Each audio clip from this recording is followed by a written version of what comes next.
Jonathan Brandt, Go Out Living. We are honored today to have Beth Mielbrecht. What amazing background. I was just telling her, just to hit a couple, health detective and founder of Health with Beth. We have certified health and wellness coach, homeopath and Reiki master teacher, author. I mean, amazing background. But first, welcome. It's so exciting to have you on the show. Thank you, Jonathan. I'm really happy to be here and have this conversation with you.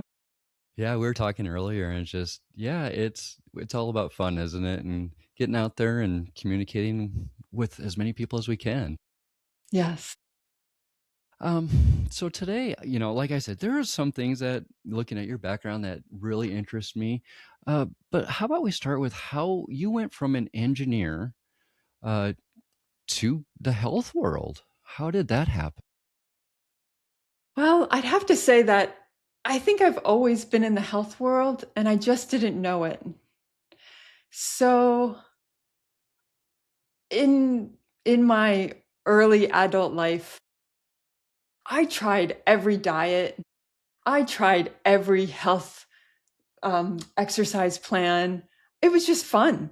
Like, oh, what is it like to just have green juice for weeks on end? Well, that works for a little while. What is it like to not eat any meat? Okay, what is it like to live in a place where meat is a part of the community? Okay, I'll eat meat. That's local. What is it like to just try all these things? And I even did that with exercise. Like, oh, let's try yoga, let's try Pilates, let's try, well, at the time, CrossFit wasn't really a thing, but mountain biking and everything. And I just loved being outside. And I realized that I have a lot of proprioception of my own body. I have a lot of body awareness. And so anytime something didn't feel right, I set out to figure out, well, why that was. When I ate something that didn't agree with me, well, what was that? My husband and I have been together for 30 years, and he's the opposite. He's like, oh, it tastes good. I'm just going to eat more. I don't think it agrees with me, but it's so good. I'm just going to eat a little bit more. And I would stop and wonder, well, what's in it? And then when we have a family and our son, he was just our kids come into the world to teach us. And he's a sensitive kid. And I had to up my game to be able to give him the nutrition he needed because kids are more sensitive. The world is, every year that goes by, the air and water are just not as clean. And so I was making all of his own food, and it was just a great learning process. And fast forward through my years of being an engineer and being a partner in an engineering firm and managing a worldwide team at another engineering firm and just really in it with my team. And I began to realize that when people on my team didn't feel well, not only did the performance of the project suffer, but everyone else suffered too. Their direct reports were like, hey, what's going on? The clients got upset, like, oh, I haven't heard from that guy in a while. What's the deal? Financials would go down. And I noticed that if someone had a serious injury, like if someone broke their leg, then they were allowed to take time off of work and heal. But if someone just had my stomach doesn't feel right, or my lower back is always hurting, that low level health issue, just it wasn't acceptable to take time off and get that looked at or investigate that more.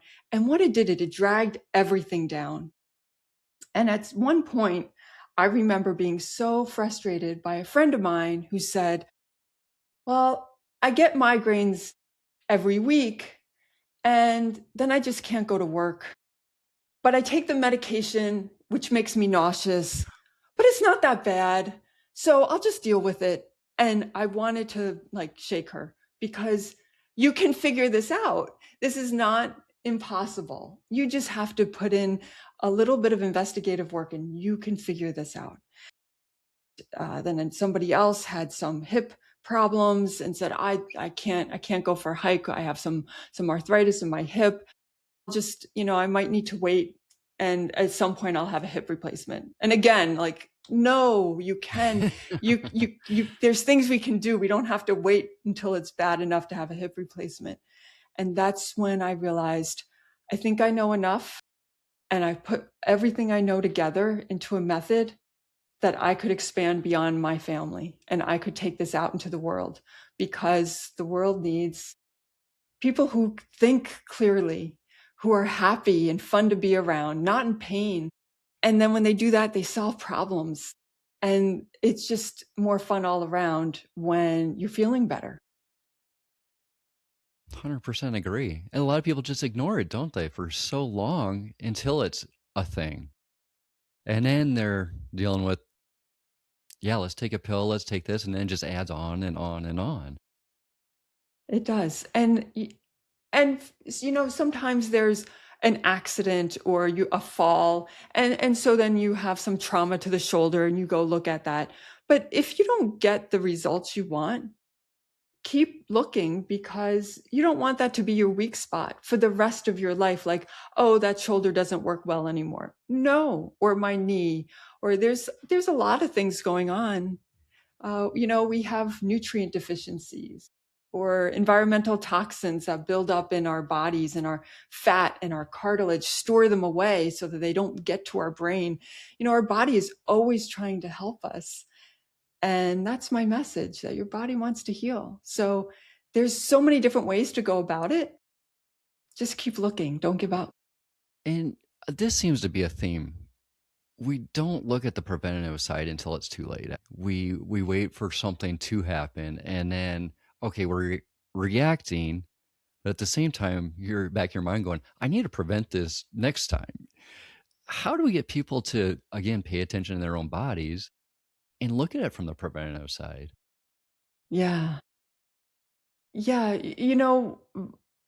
Uh, in your youth, when you're in your 20s and early 30s, and you seem like no bad thing could ever befall you, because you are just so strong and healthy. And yes, those are the times to make sure you're laying the foundation of, who are you?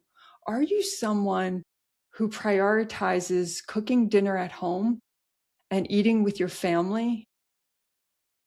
Because when you lay that foundation and you're like, this is who I am, this is an important value to me, then that will carry you through the remainder of your decades. If you are someone in your 20s and early 30s that says, you know what, I move my body every day, I jump on a rebounder, I go for a walk and walk the dog, I do something every day, then when life gets a little more challenging, or maybe for women, when our hormones start moving around a little bit more, and the estrogen makes things, that drop off makes joints a little more stiff, you'll have that foundation of like, oh, this is who I am. I am someone who takes a walk or goes for a run or takes a swim, whatever you do every day. It's not a special occasion. It's not I have to wait for a weekend trip to do something, but you do it. And so that's the foundational point, is to become someone who values that while you still have it. But if it's not, and it's too late, and you are in your 40s and your 50s and your 60s, then you say, oh, well, today I decide to become that person. Yeah, and that's it, isn't it? I shake my head at my kids, especially the older ones that should know better. They just choose not to, But, I found with my 6-year-old, it's really I take an active role in teaching him, because I feel like we weren't really taught. That was the generation of, for me, the microwaves, and I talk about this on our podcast, the microwave dinners, the TV dinners, and fast food blew up, and now we kind of are getting it, that has really affected us in our, for me, 50s. Um, and we're trying to be better for our kids, aren't we? Totally. Totally. Yes. Laying that groundwork of, where does your food come from? If locally, I'm in Buffalo, New York. This is not some, you know, country, middle of nowhere. But within 2 hours, I have access to raw milk and pasture raised beef. And within 10 minutes, multiple vegetable farms. And I can participate in community supported agriculture. I can have a garden, and sure, I love growing herbs and tomatoes, but I can support farmers locally who do that. And I know my farmers, and I know the care and love that they put into what they're raising. So teaching our our family, and they might not even be, your 6-year-old is with you, but even our family who even isn't at home anymore, they see us like, and they know that this is our lifestyle, and they come to visit and say, oh, well, today is farm day, come with me, we're going to go to the farm. And you get Yeah, to see okay. where your food comes from. And then March is so hard. March is when there's the winter storage has been used up, and there's Mhm. some things in the farm greenhouse, and we're just waiting for a spring to come so we can have all the asparagus and the early spring crops. But then it's like, okay, now we'll go back to the grocery store, but it tastes totally different. It's nice to be able to get the food right from your own community. Yeah, it's wonderful, isn't it? We're in the Corn Belt here, and I honestly don't take advantage of it like I should, but yeah, it definitely makes a difference though. My mom does a lot of canning and oh my goodness. I mean, we go through it so quickly when we get the opportunity to eat it. It's amazing stuff. Being in as a health and wellness coach, what are you finding? I understand you work probably more with women. What are you finding the biggest complaints that they're coming to you with? People who tend to find me know that their emotions have something to do with how they're feeling. I do work with men too. The men I work with are um, musicians. They're people who are not the type A. Like they really understand, because emotions. The women understand that their emotions are like, I felt great until this happened, until a parent died, or until I lost my job. Everything was fine. I don't know, but I know it's connected. And there's an intuition that women have that men do too. And it's just always given to women, but men have it just as well. And it's about knowing that something doesn't feel right, even though the blood panel comes back all in the green, and even though nobody can put their finger on it. And so just because a blood test says that an average population in the United States, which you might not want to compare yourself to, says you're fine, Agree. and your feeling is accurate, because everything you've ever experienced is in your body, not just food, but the emotions that you haven't processed yet, or you thought you did, but now they're like really weighing on your heart, or the things that you watched on television, or the movies, or the things you saw on social media. They're in there. And what the women come to me with is they say it might be, I don't feel right. Everyone says I'm fine. Also, I gained 20 pounds, but I'm not a weight loss coach. But they're like, I know that's like a result of something. That's not like the primary thing. If you wanted to lose weight, you'd join CrossFit or do some kind of crazy thing like that. But they said, I know something is not working right, but I can't figure it out, and nobody can figure it out. And usually they've collected a bunch of specialists. So they got their regular doctor, they went to a specialist for endocrine, and they went to a specialist for, some part of their body. And then that wasn't too satisfying. So they've tried alternative, and they've got an acupuncturist and a chiropractor, and they go to massage, and it's just not all coming together. And usually the one main differentiator is it's a mystery and they know that their body is trying to tell them something, and there's some kind of an emotional component. And as a homeopath, that's so beautiful at addressing emotions and physical stuff together, because everything lives in your body. You have one body. Your emotions aren't like in a box somewhere. It Right. shows up. It really shows up in your body. I mean, it's reminds me of my wife, where she fought. We now know it was over 10 years trying to figure out what was going on. And it was, and I hate to say it, that Western medicine mentality of, okay, let's just throw this pill at it, or, okay, let's just do a quick surgery. We think that's what it is. And nobody is really going for the root cause, you know? And from a health and wellness coaching standpoint, we're not so much looking because, I have my nutrition. I feel like we're looking at the behavior aspect of it, which almost can tell us just as much as a blood test. Blood tests are good. I'm not here to dismiss anyone's labs, but they are lagging indicators.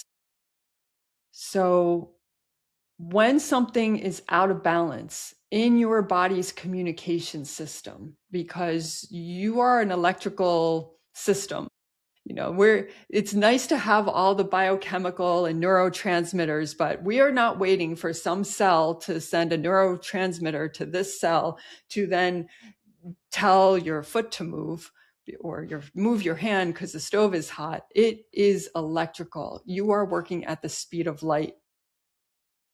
So when there's an imbalance, it's happening energetically first. And if it's not addressed, it'll settle in and you'll notice it. And then it'll settle in a little bit more.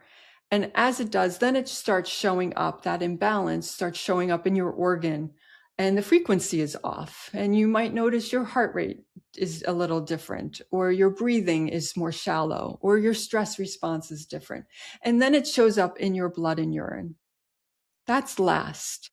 So if you are always making decisions based on a lagging indicator, instead of that feeling that that, like, I don't feel right, that is at the energetic communication. You're always trying to catch up. 100% agree. I mean, and that's why there's something that stood out too when I was reading your information, and you talk about supplements.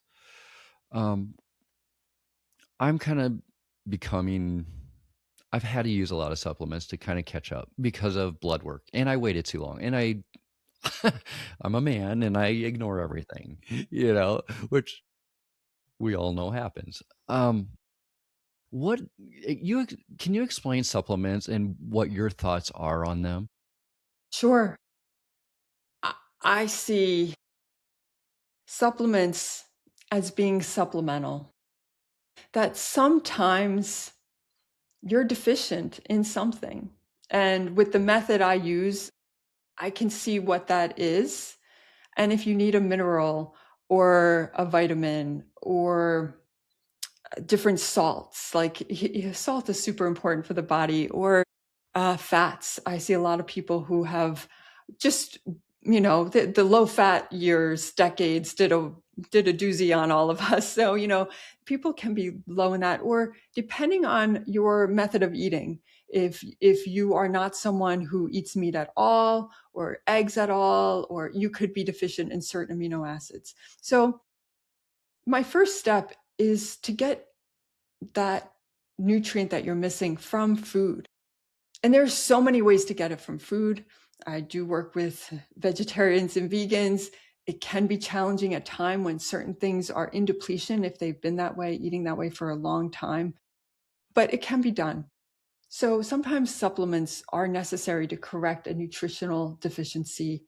First, it should come from food, then it should come from supplements, and then it should just be try it for a few weeks, a month tops, and that's it. It's not supposed to be, well, I'm going to take this for the rest of the year, for the rest of my life.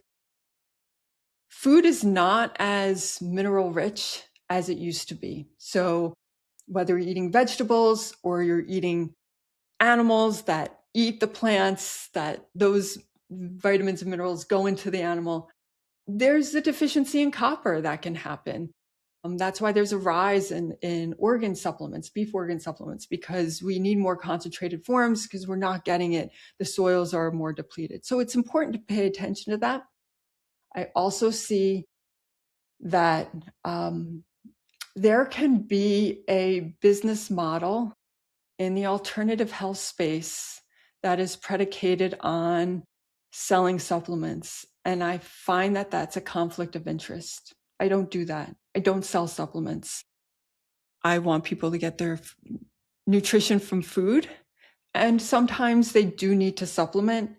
And I can point you in the right direction, but it's not, well, here, let me take something off my shelf and or fill up your online shopping cart with everything I recommend. There needs to be a very fine line between that. If you aren't, if you take supplements that sound good in marketing, or you're at the grocery store or the health food store and you're like, oh wow, I this sounds like exactly what I need, I'm just going to take it, you can be overburdening your liver. Your body has to process that. And if you don't need it or it's not right for you, it's doing more harm than good. So you got to be careful with that. What are the side effects, basically? There are side effects.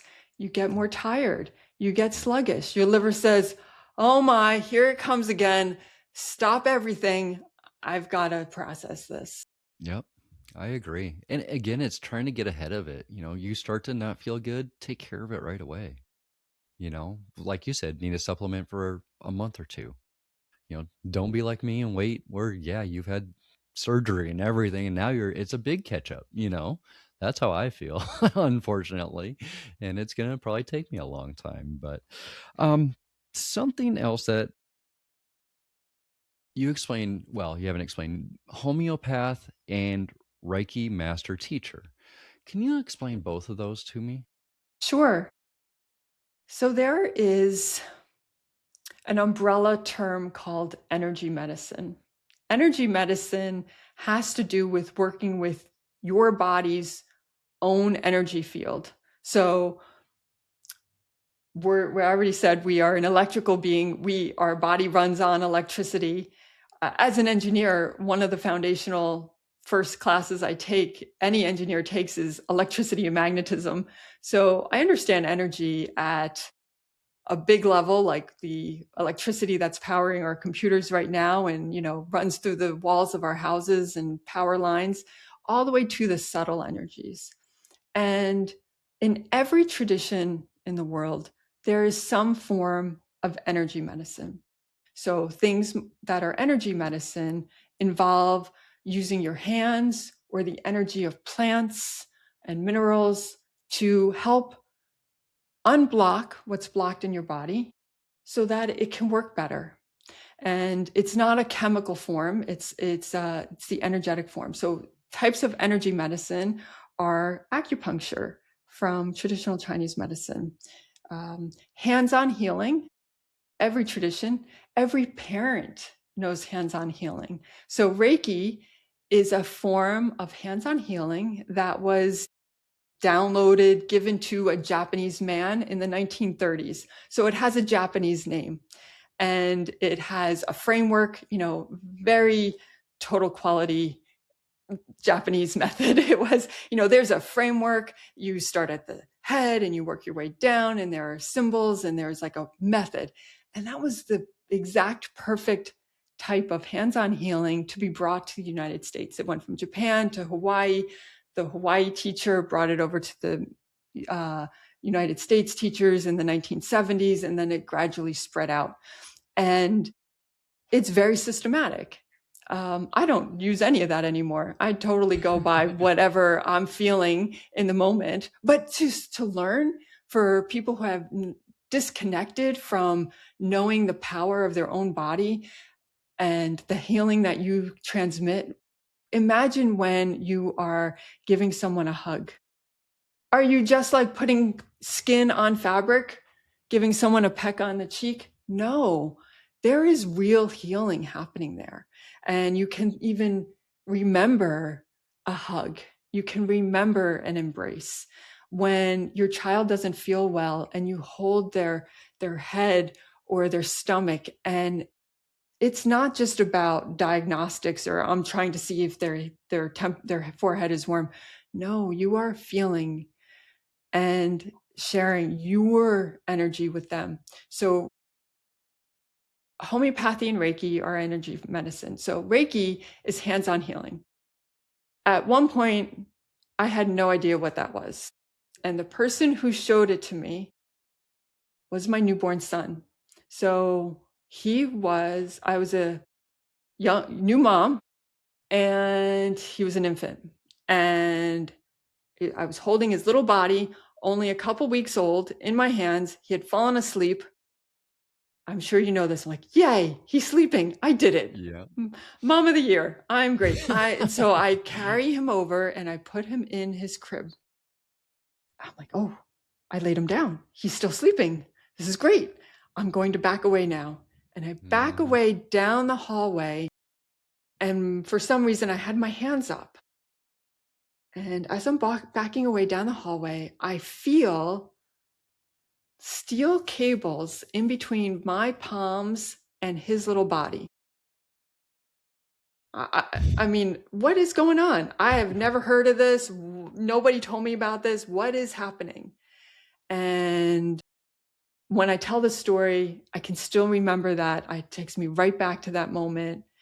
And before I knew it, all this information came into my world. The little massage studio down the street hung up a sign that says, now offering Reiki. And my husband was watching television and said, oh, and now we have a program and it has to do with Reiki. Like, all that stuff just comes in. Like, okay, this is how my son wants to be healed, how he wants to be balanced. But really what it was is he's saying, Mom, you got to up level yourself. You need to understand, because what Reiki does is it makes the practitioner be more aware and more sensitive. So that's what I did. And I really had no intention of doing this for anyone other than my family. So I just kept going. I walked into class the first day and the teacher said, oh, you're meant to teach this. I said, no, I'm not. I'm just here because I think this is what my son resonates with. And it was. And my husband never took any of the classes, but he picked up on it right away. And he's like, his name is Ron. He's like, I've Ron Reiki. I put my hands, and it's true. You don't need to take a class. We are all endowed with being able to give the energy of the world to one another. So that is hands-on healing. And whether you take a class in whatever modality works for you or Reiki, just know that at some point you'll throw it all away, because you'll know, oh, this is the natural state of being. This is how we're supposed to live. That just it brought up my last moment with my wife, to be honest with you. Uh, I sat there and I had my hand on her chest, and I felt that last breath, the last, heartbeat. But that was her energy, and it didn't make me sad. And I now get what that was. It was her giving me her energy to do this. That's pretty powerful. I didn't even think about it till now. Oh, wow.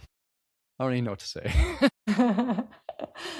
That's amazing. She, It's that easy though if we pay attention to it, isn't it? We ignore a lot of it.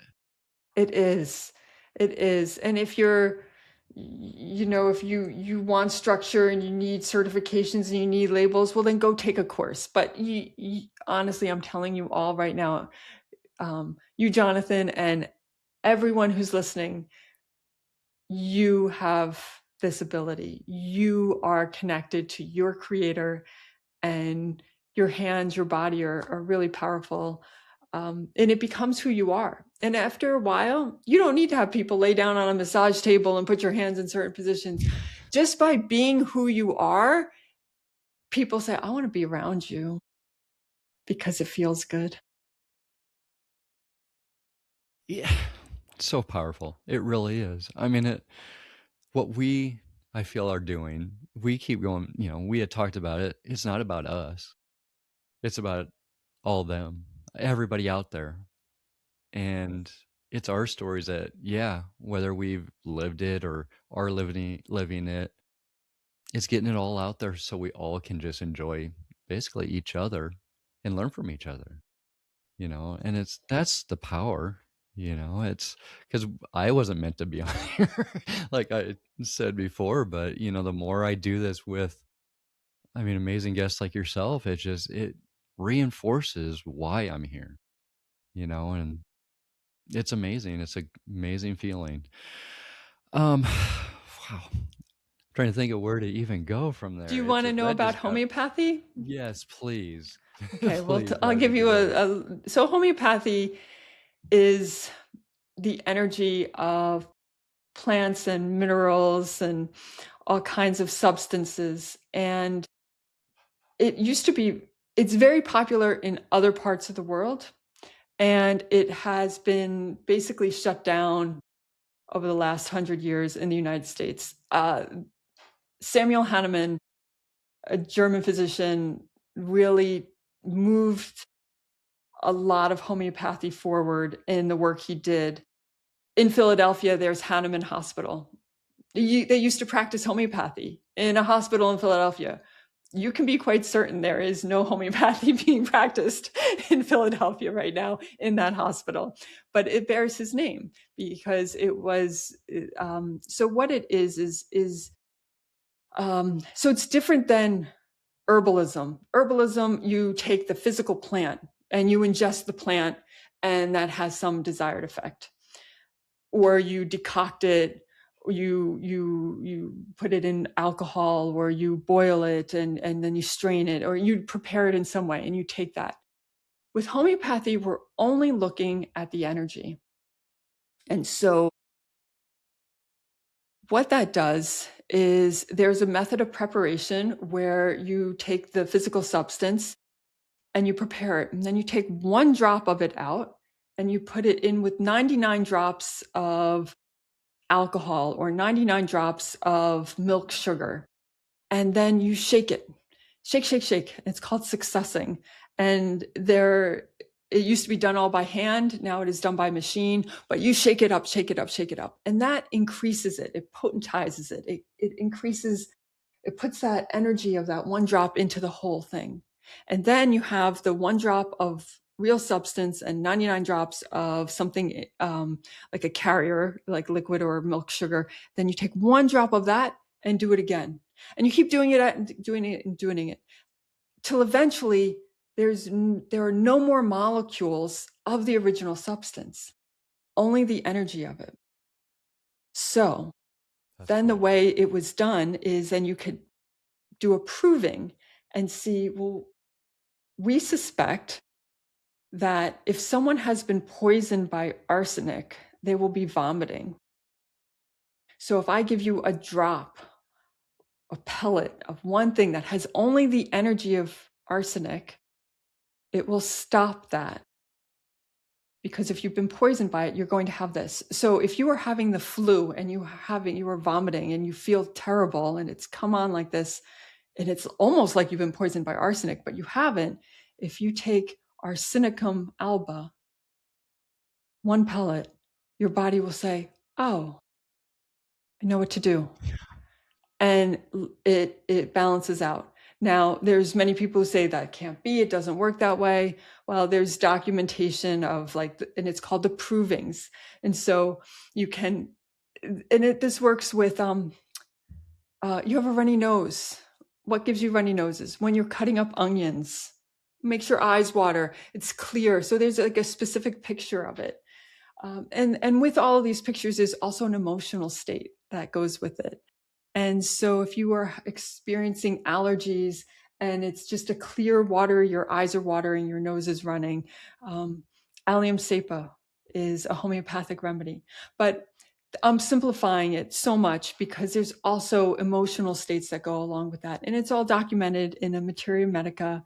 And so it's easy to do that. I have a way of testing to see what is needed, but that's what homeopaths do is they look at not only are you experiencing tears and runny nose, but how are you feeling right now?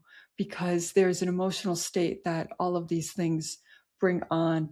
Um, it's and when the right remedy is found for you, it shifts you both physically and emotionally. So that is energy medicine because there is no physical substance. It's not like nobody's getting their dose of arsenic or nobody's getting, eating a half an onion or anything like that. Um, but it's so powerful because the energy is more powerful than the physical. Like we started at the beginning, the energetic happens first and then it becomes dense into physical form. I mean, that's amazing. Have you found that the ancient remedies that have been around for thousands of years are starting to come back? That we ignored it for so long, we're now realizing, we kind of screwed up here. Well, people are becoming unhappy with their what they've been experiencing. And not everybody, there's plenty of people who something hurts them, they go into their system and there's the system tells them take this medication and they're just fine with that. They have no issues, you know, they feel fine. They don't think that they have a mystery. They are fine with how they're experiencing life. But for a great many people, they're not happy. They're not happy with the answers they're not getting. They don't like, oh, well, we have no answer for this, or it's idiopathic, which means, we have no clue. And so people themselves are saying, maybe there's a different way of looking at it. And in every tradition, traditional Chinese medicine, Ayurveda, the old herbalist, there's so much. Even looking at your eyes and the spots and speckles in your eyes tell you clues. There's a lot, and pick something, and there's probably somebody in your town that could help you. There's body work, there's tuning forks can find out where things are out of balance. There's just something that might work for you, and you will hear something and you'll say, that's it. I want to go explore that. You don't need to do it all. And if you want to do something in person with someone, I guarantee there's somebody in your town who thinks differently and asks different questions. That's where you want to go. Is it safe to say you can try any of it and there's no negative aspect to it? I mean, there's no, what's the worst that's going to happen by trying it? You know what I mean? I mean, that's because that's part of our thinking, isn't it? Okay, it's, will this harm me or will this not? Is there, that's how I've started looking at everything. What are the side effects? But when we're talking about this part of it, there really aren't any, is there? Other than maybe a positive. Right. There are positive things. You could, in general, homeopathy works with anything else you're doing. There's no contraindications.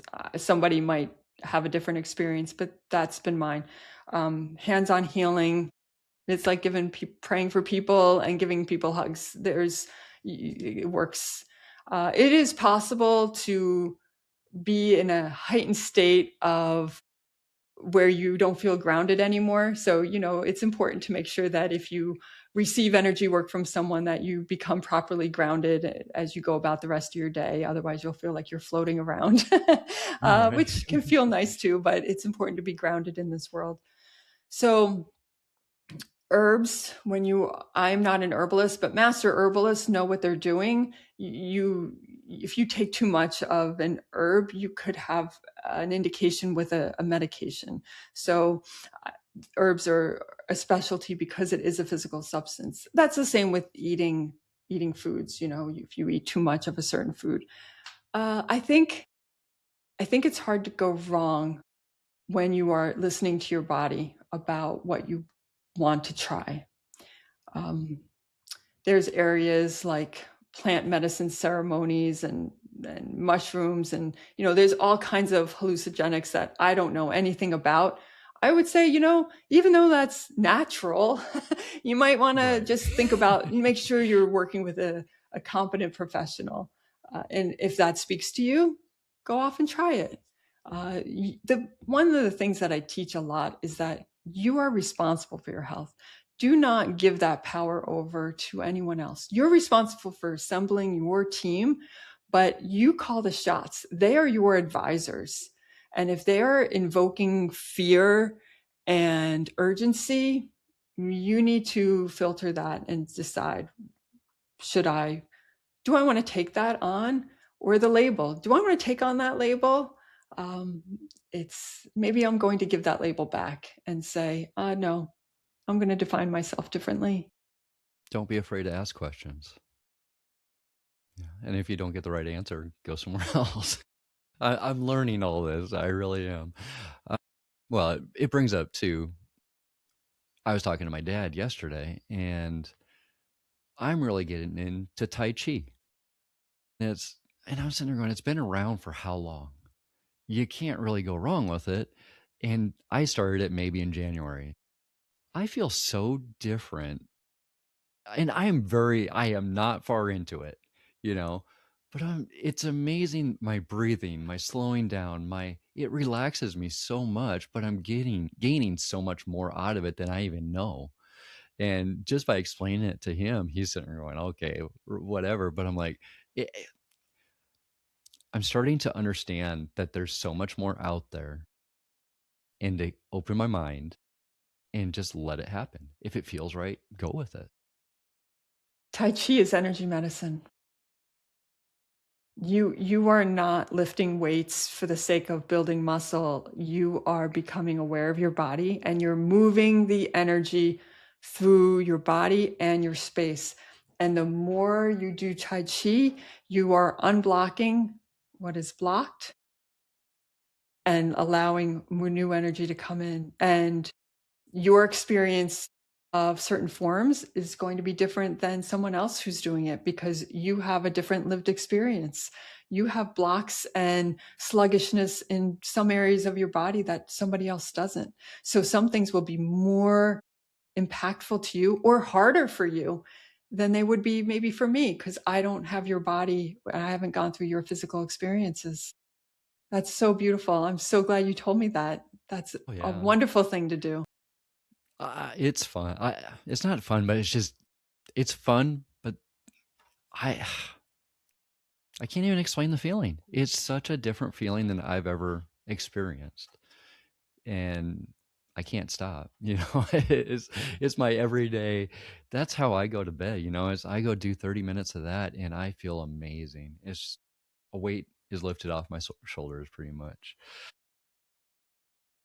As we start to think about going out, what are what would you tell people? Yeah, I mean, what have you seen that you think people need to know the most? I have three fundamentals. The first is to keep the garbage out. And that sounds a little harsh. And I'm not talking about just food.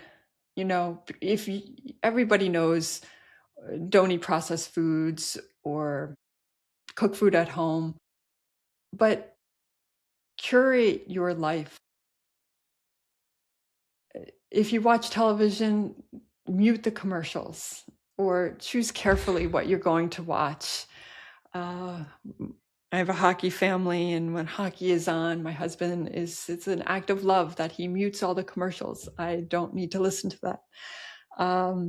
We need to pay attention to not just what we put in our mouth, but also what we take in through our eyes and our ears.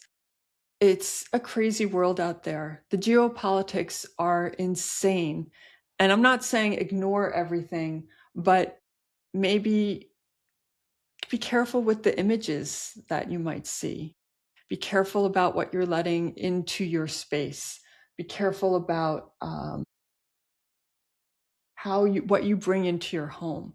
So keep the garbage out means have a safe space. And then the second thing is to eat real food. So it goes along with that, keep this for women, coffee, it's really not doing you any favors. Men can usually metabolize coffee a little better. Wine, same. The alcohol, there's such a wine culture about it's for relaxing. No, it's really not. And I don't mind saying that. It doesn't make me very popular, but uh, just keep that stuff out. So real food, real nourishment, and that means bringing the beauty into your life. Go see a sunset. Spend some time with your children or your grandchildren, or take a walk outside. Just where you bring in real community, real experiences. And the third thing, which we probably never needed to do this 50, 100 years ago, but we need to focus on elimination. So that means digestively making sure that there's a bowel movement happening every day. Or it means that we are sweating. It means that we're moving our body. It means that all of the cellular waste that builds up every day just from living gets a chance to come out, because our world is a little bit more dirty. It's a little bit more polluted than it used to be. So some people like dry brushing. Some people like the sauna. There's all different ways. You don't wait till like a big detox. No, it's a little bit every day. Springtime is coming. That's when the liver really wants the bitter greens, the dandelion, the the bitter lettuces. Your body is craving that. That helps move and helps the liver a little bit. So got to pay attention to a little bit of elimination, because we need support in that area. So those are my three things that I would leave people with. Do those and you'll be set. I love it. I really do. Uh, Probably one of the most emotional episodes I've had. So I appreciate it. Amazing. I mean, that's all I can say. Uh, Beth Mielbrecht. I mean, honestly, that was just thank you. I really appreciate you being on. My pleasure. It's an honor to be here. Thank you. And you guys, you always know what I'm gonna say. Find the attitude, keep the attitude, go out living. See you guys next time.